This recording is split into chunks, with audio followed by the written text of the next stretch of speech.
बहुत सारे लोग जो हमने देखे दरबार से जुड़ते हैं, लेकिन हर व्यक्ति दरबार से जब जुड़ता है तो अपने कष्टों को लेके जाता है।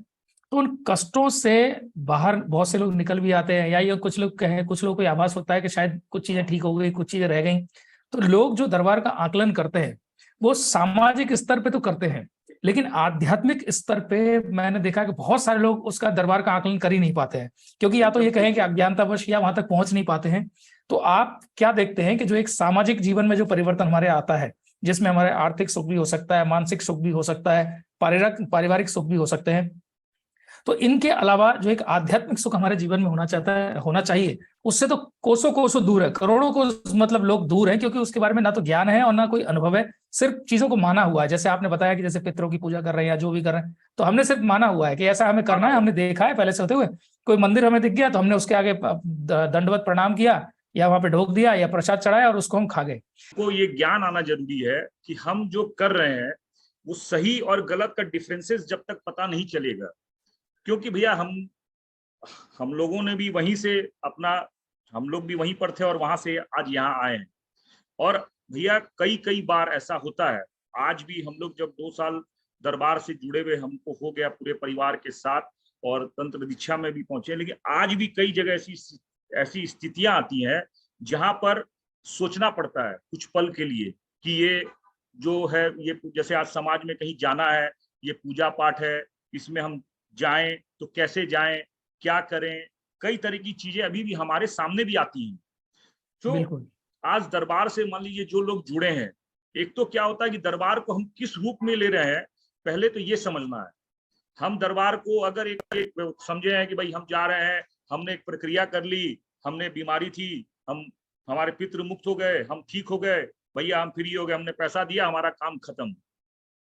एक तो अगर इस व्यवस्था से जा रहे हैं तो वहां फिर जो आप अध्यात्म की बात कर रहे हैं, वहां तो फिर वो वहां गौन है, वहां तो जीरो है। फिर वो जो भक्त जा रहा है वहां अध्यात्म को लेकर के पूरी तरह वो शून्य है, क्योंकि वहां जो शक्ति है, आज माँ बाबा जो हमारे भोलेनाथ और माँ कामाख्या जो साक्षात विराजमान है, वहां की जो शक्ति है, उस शक्ति को समझने के लिए दरबार से पूरी तरह, पूरे श्रद्धा, पूरे विश्वास के साथ अपने पूरे शरीर को, पूरे मन को, पूरे तन को समर्पित करना पड़ेगा, तो आपको वहां की शक्ति का अनुभव होगा।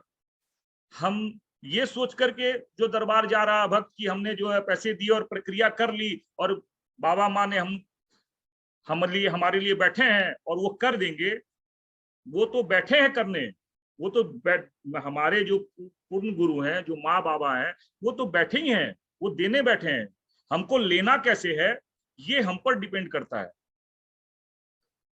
समाज के अंदर में आज हम लोग मान लीजिए कि हम आज जिस व्यवस्था में हैं, आज मेरे चारों तरफ जो लोग हैं वो उस व्यवस्था में नहीं है। वहां हमारी ये एक ऐसी, हमको बाबा माँ ऐसा बनाए हैं और आगे भी ऐसा बनाए कि हमको, हमारी सोच, हमारे विचार, हमारे वचन से लोग हमको जान पाए कि हम करोली शंकर महादेव के बेटे हैं। मेरा परिवार वहां से जुड़ा है और हमसे मिलकर, हमसे जानकर वो इस बात को जान पाए और कि भाई हमको भी वहां जुड़ना चाहिए, हमको भी वहां जाना चाहिए। क्योंकि दरबार की जो व्यवस्था है ना भैया, वो एक बहुत मतलब इतनी सरल व्यवस्था है, इतनी सरल व्यवस्था है कि जुड़ने के बाद समझ में आता है। लोग ये समझ रहे हैं कि भाई कई, ठीक है, लोगों की बातें मान लीजिए हैं, वहां क्या होता है कि कई तरह की चीजें हैं, जब लोग नहीं जुड़ते हैं तो नेगेटिव बातें ज्यादा आती हैं। क्या होता है कि भाई ये ऐसा क्यों, ये ऐसे कैसे, क्योंकि वो अज्ञानतावश है। ठीक है, मैं उसको गलत नहीं बोलता हूँ, क्यों कि वो अभी अज्ञानतावश है, लेकिन उसको समझाना, उसको बताना हमारे गुरु भाई बहनों का धर्म बनता है। तो मान लीजिए दरबार से जुड़ करके हमको अध्यात्म, तो मैंने अभी भी आपको, जो कि आपके क्वेश्चन से मैंने बोला था कि मेरा अनुभव ये बोलता भैया कि अध्यात्म बच्चों को ही शुरू, पहले जो है, आज राजा महाराजा के बेटे भी जो है, चाहे वो रामचंद्र भगवान क्यों ना हो, गुरुकुल में जाकर के ही उन लोगों ने शिक्षा दीक्षा ली है। तो आज उसके बाद वो यानी कि अगर पुराने समय में भी हम देखें तो पुराने समय में सबसे पहले गुरुकुल सिस्टम होता था, और गुरुकुल में ही आपको आध्यात्म की पूर्ण शिक्षा दी जाती थी। तो ये वही पूरी तरह से एक मिथ है। जो लोग ये सोचते हैं कि ये तो जब आप बूढ़े हो जाएंगे या परिवार से फ्री हो जाएंगे, बच्चों की शादी वो कर देंगे, सोच उसके बाद बिल्कुल करें, गलत है। बिल्कुल गलत है, पूरी तरह से एक मिथ है। और क्योंकि सबसे बड़ी जब बात तक, भैया, जी आज दरबार जी, की जो व्यवस्था है, आज परिवार के साथ रह के, आज डेफिनेटली, परिवार के गृहस्थ जीवन में जो हमारे जो है हमारे गुरुदेव ने, हमारे बाबा माँ ने जो ये जो दिया है हम लोगों को, गृहस्थ जीवन में रह के ये अनुभूति अपने आप में एक अद्भुत चीज है भैया। आज ऋषि मुनि मान उस समय एक परिवार को छोड़ करके या गृहस्थ जीवन को छोड़ करके उनको जाना पड़ता था, उनको तप करना पड़ता था। आज ये तपस्या आप इस जीवन में, इस गृहस्थ जीवन में समाज के बीच में रह के कर रहे हैं, ये एक अपने आप में एक अद्भुत चीज है। इसको बिल्कुल बहुत बड़े मतलब एक इसको समझना, अगर समझा जाए भैया, ये एक मतलब क्या बोला जाए इसका, कोई मतलब उस कोई कीमत नहीं है इसकी, बिल्कुल। बेशकीमती। ये एक ऐसी प्रक्रिया है, मैं ऐसा मानता हूँ भैया, दरबार से जुड़ने के बाद ये एक ऐसी प्रक्रिया है जहां पे आपको सिर्फ अभ्यास करना है, परीक्षा नहीं देनी है। बाबा ने बस आपको बोला है कि बेटा आपको 2.5 लाख मंत्र का जाप करना है, आप 2.5 लाख मंत्र का जाप करिए परिवार में रहकर, वो आपका अभ्यास है। अभ्यास है, अभ्यास करिए और पास हो जाइए, यानी कि परीक्षा भी नहीं है परीक्षा ना? भी नहीं। परीक्षा भी नहीं, कितना साधारण मतलब प्रक्रिया जो हमारे गुरुदेव ने हम पे कृपा करके करी है। तो ये परिवार का ब्रह्मांड में जो कभी नहीं हुआ। नहीं हो सकता है, नहीं हो सकता है। आज भैया हम आज परिवार के बीच में आज हम लोग जो इस व्यवस्था में चल रहे हैं, आज जब दरबार से नहीं जुड़ा था, जब पूजा पाठ करता था, क्योंकि अपनी भी श्रद्धा वैसी थी, बच्चों को जब बोलता था तो बच्चे बोलते थे पापा आप चल जाओ मंदिर, या पूजा घर में करनी है तो माँ, चाहे माँ का भाई काम, वो काम था एक, वो एक काम था कि भाई वो घर की लेडीज पूजा कर रही है या बच्चे वहां ध्यान नहीं दे रहे हैं। लेकिन आज दरबार में जुड़ने के बाद हमने जो दरबार के द्वारा जो आने वाली जो पीढ़ी है, जो हमने अपने बच्चों को दरबार से जुड़ करके जो दिया है भैया, वो भी एक अपने आप में आने वाले आगे वाली पीढ़ी के लिए एक अलग बिल्कुल व्यवस्था है। और हमारे बच्चे आज जो सीख रहे हैं, आज हमको देखिए परिवार में क्या होता है, हम अपने बड़ों से सीखते हैं, एक जी, सीखने का सिखाने का मौका है। आज हम लोग दरबार से जुड़ करके जो हमारी जो आस्था है, हमारे जो जीने का तरीका है, आज हम लोग आज घरों में लोग बोलते हैं या समाज में लोग बोलते हैं कि मांस मदिरा लोग खाने लगे। आज 17-18 साल 20 साल के लड़के लड़कियों का जो जीवन हो गया है, वो आप देखिए जी, किस तरह लोग जीवन जी रहे हैं। क्यों? बिल्कुल, आप किसको दोष दे रहे हैं? आप समाज को दोष दे रहे हैं। समाज को दोष नहीं दीजिए, सबसे पहले आपको खुद बदलना होगा। आपको अपनी व्यवस्था, अपने घर की व्यवस्था, अपने परिवार की व्यवस्था को अपने सजाना होगा, क्योंकि आपके साथ आपके बच्चे 18 घंटे 17 घंटे 16 घंटे रहते हैं। जब आपकी वो ताकत होगी तो समाज की या बाजार की ताकत नहीं है कि उसको आपके बच्चे को हिला सके। आपके बच्चे में वो ताकत होनी बिल्कुल, चाहिए कि वो अपने दोस्त के साथ जा रहा है, अगर वो गलत काम कर रहा है तो उसके पास वो ताकत होनी चाहिए कि वो अपने दोस्त को सुधार दे, ना कि वो अपने वाह, दोस्त के साथ अति अपने सुंदर, दूसरे के साथ जाकर के वो बिगड़ जाए। बिल्कुल। और ये तभी आज ये संभव है जब हम सबसे पहले हम अपने अपने अंदर एक आप पॉजिटिविटी का संयोग करें, हम माँ बाबा से वो कृपा प्राप्त करें, कृपा और हमारी एनर्जी हमारे डीएनए में डिस्ट्रीब्यूट होती है, तो हमसे वो 100% एनर्जी का भैया। ट्रांसफर स्वाभाविक तौर पे हो जाता है। अब मैं इस पे बताता हूँ आपको, अपनी बात बताता हूँ। जब मैं दरबार से जुड़ने वाला था तो ड्रिंक्स करता था, मैं जी। दोस्तों के साथ घूमने जाता था तो शौक होता था, क्योंकि जीवन वही था, घूमने जाएंगे ड्रिंक्स करेंगे तो उसी में मजा है, वही समझ में आता था। तो मैं सर्च करता था कि उसमें कहीं गुरुदेव की वाणी आ जाए कि ड्रिंक्स कर सकते हैं। अब देखिए कहाँ दिमाग चल रहा है, कहीं ये पता चल जाए गुरुदेव की वाणी कि आप ड्रिंक्स कर सकते हैं, तो मैं दरबार से जुड़ना है लेकिन ड्रिंक्स भी पीना है, ये कहाँ मिले, ये मैं सर्च करता था उस पर।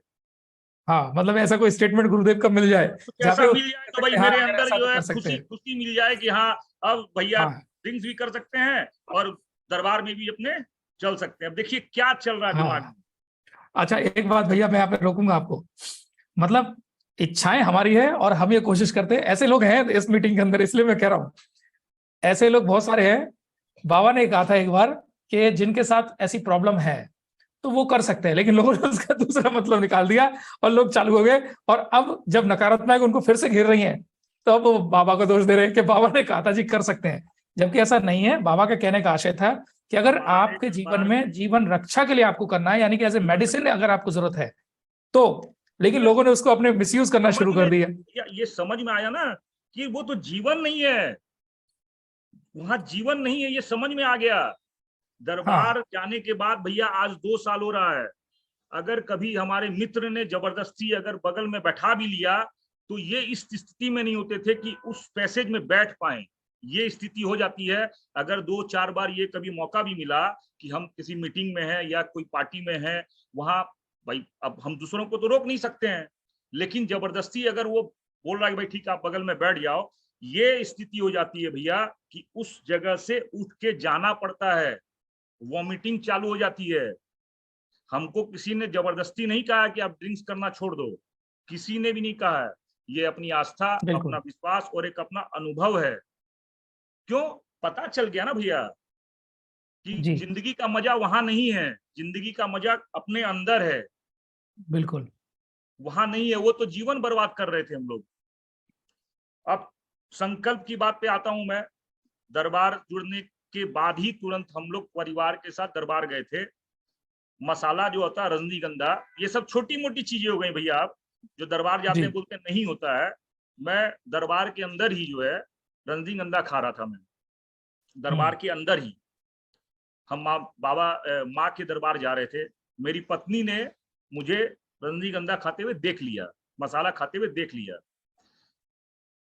माँ के दरबार में उसने संकल्प किया। ये बात मुझे 3 दिन बाद पता चली। कैसे पता चली? वो जो रजनीगंधा मैंने खाई थी वो मैंने डर से आधी पॉकेट में रख ली थी। अब वो जो पुड़िया थी मेरे पॉकेट में, 3 दिन बाद आके सूरत में मुझे फेंकना पड़ा। और मैंने अपनी पत्नी से कहा देखो ना क्या है, 3 दिन से ये खा नहीं पा रहे हैं और ये फेंक रहे हैं। तो तब वो मुझे बोलती है कि मैंने माँ के सामने संकल्प किया था। मैं बोलो लो ये बात, और आज भैया 2 साल हो रहा है, एक दाना मुंह में लेने की कोई इच्छा नहीं है, कोई व्यवस्था नहीं है। अब ये सोचिए कि ये जो चीज है, ये क्या है, ये कौन समझ पाएगा? बिल्कुल। ये तो हमारे पूजनीय जो है हमारे सदगुरुदेव भगवान के जो हम लोग बच्चे हैं, हम लोग ही जान सकते हैं। ये तो छोटी मोटी मान लीजिए बातें हैं, परिवार में है, परिवार के अंदर में है, बहुत तरह की चीजें हैं जो हम लोग परिवार को मनीष जिस भैया, तरह से। बहुत सारे लोग ऐसे हैं जो, जैसे आपने स्वयं ने संकल्प नहीं किया था, या ये कह हाँ, के दीदी ने किया ये, था, या मम्मी ने हाँ, किया था, किसी और ने मैंने किया इसके था। लिए संकल्प खुद ने मैंने नहीं किया था। नहीं किया था क्योंकि उस आस्वादन को आप छोड़ नहीं सकते, छोड़ना आस्वादन नहीं को नहीं चाहते। छोड़ पाया। मुझे लग रहा था कि उस हाँ समय भी लग रहा था कि ठीक है छूट जाएगा, या फिर ठीक है नहीं है जरूरत नहीं है, या वैसा लगा।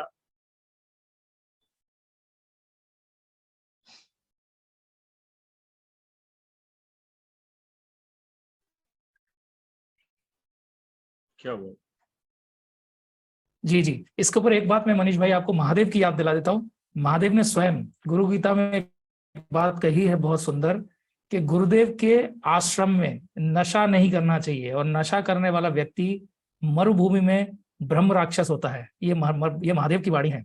तो अगर किसी ने भी कभी ऐसा किया हो तो बाबा से माँ से क्षमा मांग लीजिएगा, क्योंकि अनजाने में हम बहुत सारे ऐसे गुनाह कर रहे हैं जिनके उनके जो कर्म के जो भोग बनते हैं वो हम नहीं जानते।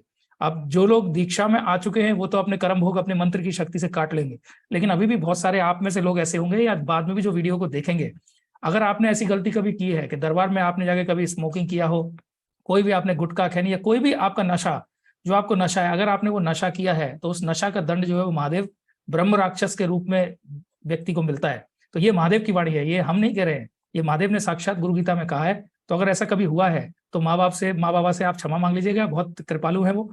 खासतौर पे बाबा तो तुरंत आपको क्षमा कर देंगे, लेकिन माँ थोड़ा सा पीटेगी तुमको। माँ बिना माँ तो पीटे तुमको ममतामयी क्षमा नहीं है करेगी। भैया, माँ तो ममतामयी है।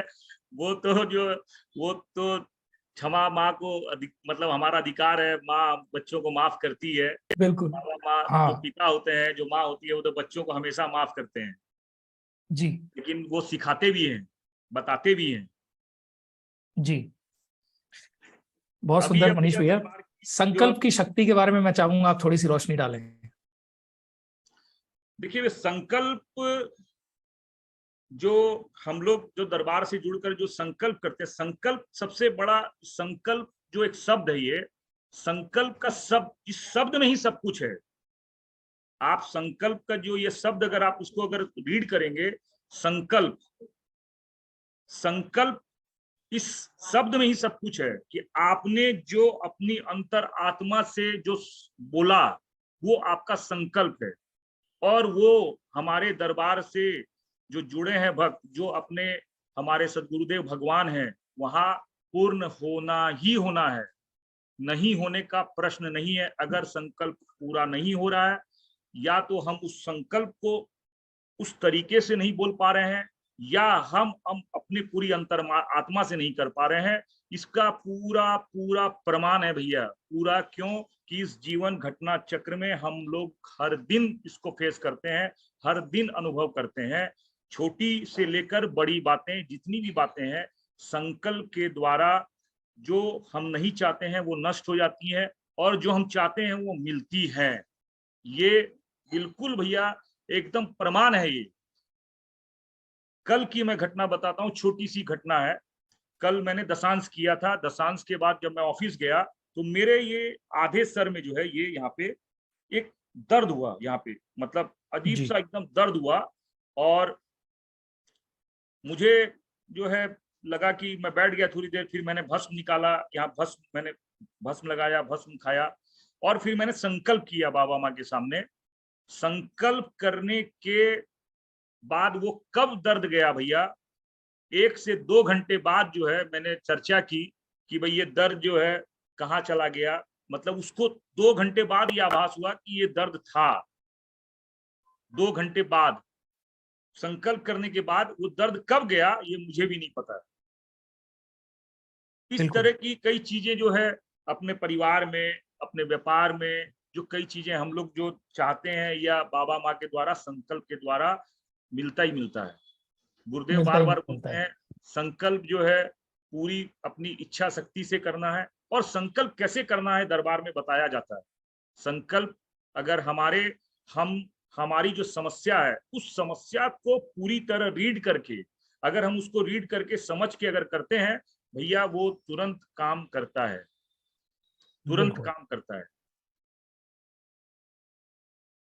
कहने का मतलब अगर किसी को ऐसा अनुभव हो रहा है तो कि संकल्प मेरे पूर्ण नहीं होते, तो उसको ये देखना पड़ेगा कि जब वो संकल्प कर रहे हैं तो क्या वो सही परेशानी, अपनी परेशानी को सही से बता पा रहे हैं कि सही नहीं बोल बता पा पा रहे रहे हैं या नहीं बोल पा रहे हैं। हमारे भैया हम लोग के साथ भी हो रहा है, क्योंकि हम जो बोल रहे हैं ना, क्योंकि वो खुद का अनुभव होता है।